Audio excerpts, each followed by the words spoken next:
तिकिटाचे व्यवहार करणारा एजंट चक्क दिल्लीतून परराज्यातून उच्च प्रतीचे विदेशी स्कॉच दारू तस्करी करत हाय प्रोफाईल सोसायट्यांमध्ये विक्री करत असल्याचा पर्दाफाश राज्य उत्पादन शुल्क विभागाच्या भरारी पथकाने केला आहे।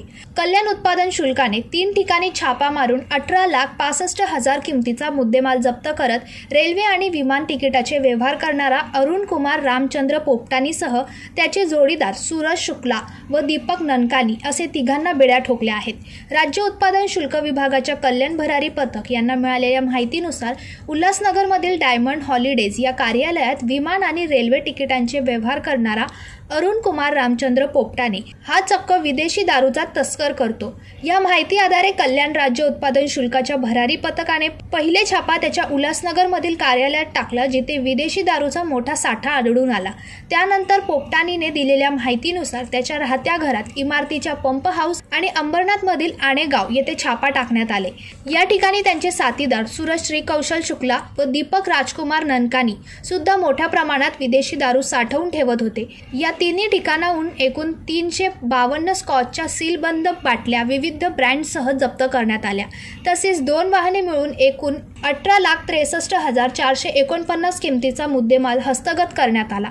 आरोपी विरोधात दारूबंद कायद्यानुसार गुन्हा दाखल केले असून 3ही आरोपींना अटक करण्यात आली आहे। ही धडक कारवाई राज्य उत्पादन शुल्क आयुक्त डॉक्टर राजेश देशमुख, संचालक प्रसाद सुर्वे, विभागीय उपायुक्त प्रदीप पवार आणि अधीक्षक प्रवीण तांबे यांच्या मार्गदर्शनाखाली निरीक्षक दीपक परब आणि त्यांच्या टीमने केली असून पुढील तपास सुरू आहे। सध्या या आरोपींना कल्याण सत्र न्यायालयात हजर केले असता न्यायालयाने 14 दिवसाची न्यायालयीन कोठडी सुनावली आहे।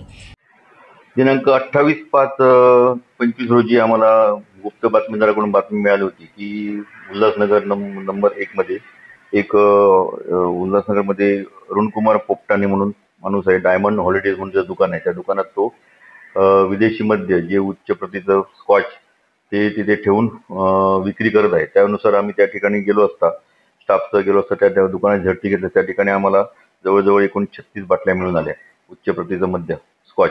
त्याच्याकडे चौकशी केली असता त्याने अजून पुढील माहिती दिल्यानंतर त्याच्या राहते घरी, त्या उल्हासनगर मध्येच परिसरामध्ये राहत्याच्या घराच्या बिल्डिंगच्या खाली पंप रूम मध्ये आम्हाला जवळजवळ अजून 22 बाटल्या मिळाल्या। त्या तिथून जमा करून त्या ठिकाणी पंप रूम मधला वॉचमन त्या सूरज शुक्ला याला अटक केली। त्यानंतर पुढील बातमी त्याने दिली की ती जो माल पुरवठा करणारा आहे त्याचं नाव आहे दीपक ननकानी म्हणून। तर त्याच्या राहते घरी गेलो असता त्या ठिकाणी त्याने माहिती दिल्यानुसार त्याच्या सोबत आम्ही आणेगाव अंबरनाथ रोडला गेलो असता त्या ठिकाणी आम्हाला जवळजवळ उच्च प्रतीचे स्कॉचच्या बाटलीचे 21 बॉक्स मिळून आले। असे एकूण आम्ही जवळजवळ 352 बाटल्या जप्त केल्या। टोटल एकूण मुद्देमाल 18,63,449 रुपयाचा जप्त करून 3 आरोपींना अटक केली। आरोपींना माननीय न्यायालयात हजर केले असता माननीय न्यायालयाने त्यांना 14 दिवसाची पोलीस कस्टडी दिली। ही जी दारू आता आम्ही जप्त केलेली आहे ती not for sale in Maharashtra आहे। ती दिल्लीवरून त्यांनी मागवलेली, त्याच्या प्राथमिक चौकशीत आम्हाला आढळून आलेलं आहे। तर ती आम्ही त्या बाटल्यावरील लेबल बघितले तर ती दिल्लीचीच मेड इन दिल्ली आहे आणि ती महाराष्ट्रात चालत नाही।